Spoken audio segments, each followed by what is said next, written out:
नमस्कार दोस्तों, मैं हूं संजय वैष्णव। आप देख रहे हैं एनवीटीवी।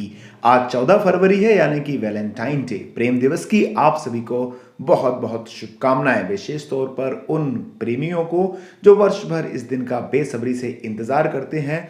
क्या है कहानी, कौन है वैलेंटाइन डे, कौन थे वैलेंटाइन और आखिर क्यों ये दिन स्पेशल होता है।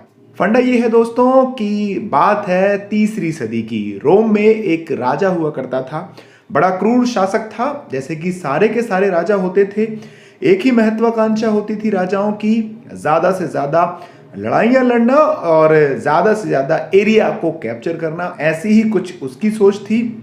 इसीलिए उसने बड़ी संख्या में सैनिकों को भर्ती करना शुरू किया। उसकी ये विचारधारा थी कि अगर जितने भी युवा सैनिक हैं, चूंकि पुरुष थे सारे के सारे और सेना में तो पुरुष ही होते हैं, नौजवान होते हैं, उनको कह रखा था कि भाई जितने भी सैनिक हैं वो विवाह नहीं करेंगे।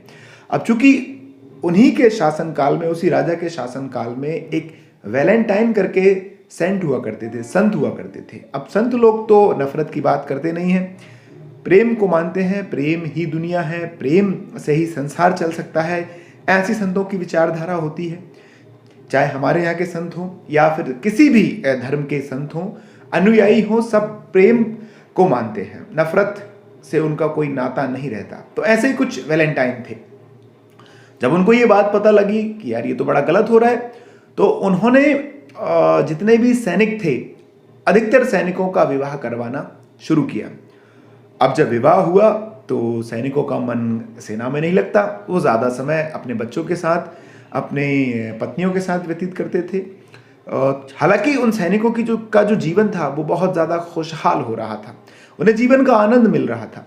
लेकिन चूंकि राजा को जब इस बात का पता लगा कि ऐसा कोई संत है जिसने मेरे सैनिकों को भड़का रखा है, मेरे सैनिकों को प्रेम करना सिखा दिया है, वो अब सेना में उतना समय नहीं दे रहे हैं, ऐसे तो मैं राजा नहीं बन पाऊंगा, कैसे दूसरे राज्यों को जीत पाऊंगा।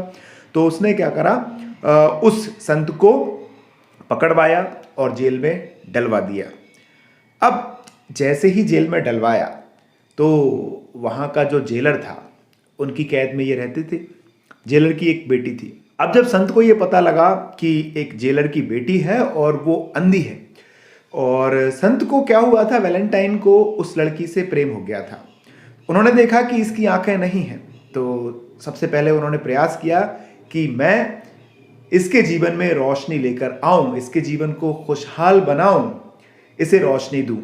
बस फिर क्या था, संत ने उसे आशीर्वाद दिया और उसकी आंखों की रोशनी आ गई।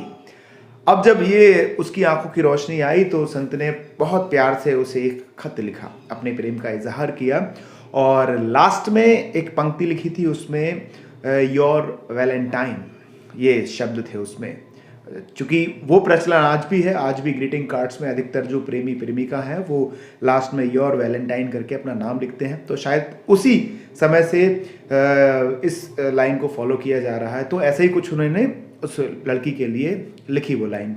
अब जब ये कार्ड जेलर के पास गया, आप समझ सकते हैं जेलर क्या करेगा। जेलर ने वैलेंटाइन को फांसी पर लटका दिया, उनकी मौत हो गई।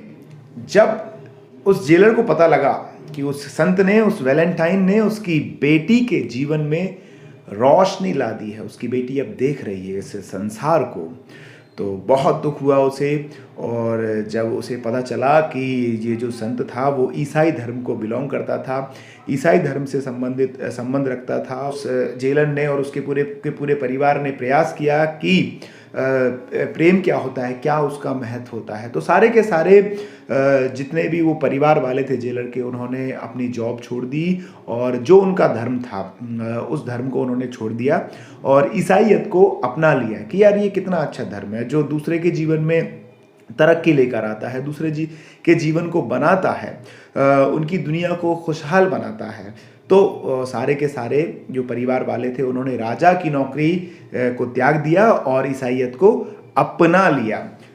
तो साथियों, आप समझ सकते हैं इस वैलेंटाइन की कहानी से। मुझे नहीं पता ये कहानी कितनी सही है और कितनी गलत है, क्योंकि मैं इंटरनेट पर जब इस वैलेंटाइन से संबंधित कुछ कहानियाँ देख रहा था तो ये कहानी पर नज़र पड़ी और मैंने इस कहानी को उठाया और हालांकि इतना हम समझ सकते हैं कि अगर कोई संत है तो संत के पीछे की कहानी कुछ अद्भुत होती है, कुछ परमार्थ से भरी होती है। तो इसलिए ये कहानी मुझे अच्छी लगी और शायद कुछ ऐसे ही रहे होंगे वैलेंटाइन जिन्होंने प्रेम का असली मतलब बताया।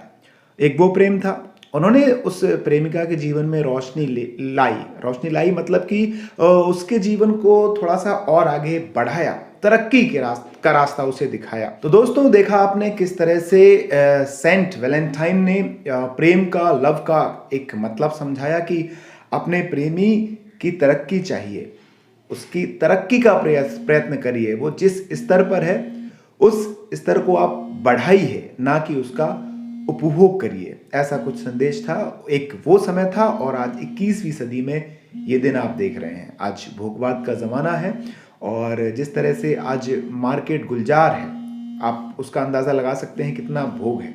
पूरा का पूरा एक सप्ताह चला दिया है।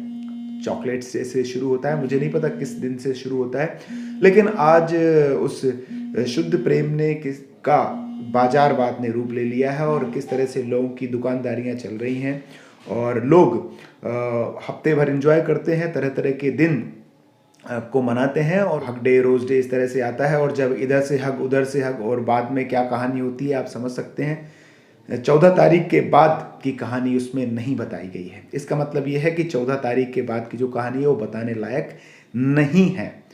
आज हम देख सकते हैं, अगर आप इंटरनेट पे जाएंगे तो सबसे ज़्यादा अगर ब्रेकअप की कहानियाँ सुनाई देंगी तो वो 14 तारीख के बाद की ही रहती है। मतलब फरवरी मार्च में सबसे ज़्यादा इंडिया के अंदर, पूरे वर्ल्ड के अंदर सबसे ज़्यादा ब्रेकअप होते हैं। क्यों होते हैं?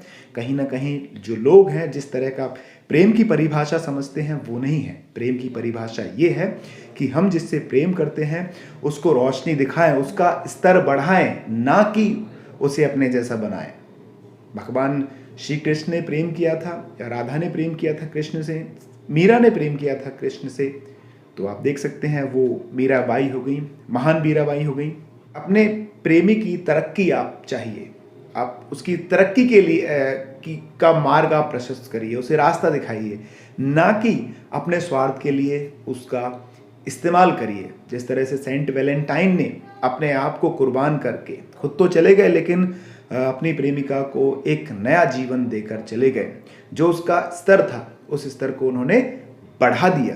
तो अपने प्रेमी प्रेमिका के जीवन में आप रुकावट मत लाइए, उसके जीवन को उसके जीवन को और ऊंचाइयों पर ले जाइए। जिस स्तर पर वो है उस स्तर से थोड़ा सा उसे और आगे बढ़ाइए। जो उसका जीवन है आप तरक्की दिखाइए, ऐसा प्रेम करिए। मुझे उम्मीद है ये कहानी आपको पसंद आई होगी। अगर आई है तो लाइक करिए, कमेंट बॉक्स में अपनी पॉजिटिव नेगेटिव आप प्रतिक्रिया दे सकते हैं। अगर आपको ये कहानी पसंद नहीं आती है तो इसे आप डिसलाइक भी कर सकते हैं और सही प्रेम करना सीखिए। आप सभी का बहुत बहुत धन्यवाद। मैं संजय वैष्णव, नमस्कार। अपने क्षेत्र की सभी छोटी बड़ी खबरों को सबसे पहले पाने के लिए अपने मोबाइल स्क्रीन पर लाल रंग के सब्सक्राइब पर क्लिक करें और घंटे की आइकन को दबाकर नोटिफिकेशन ऑल ऑन करें। देखते रहिए NVTV।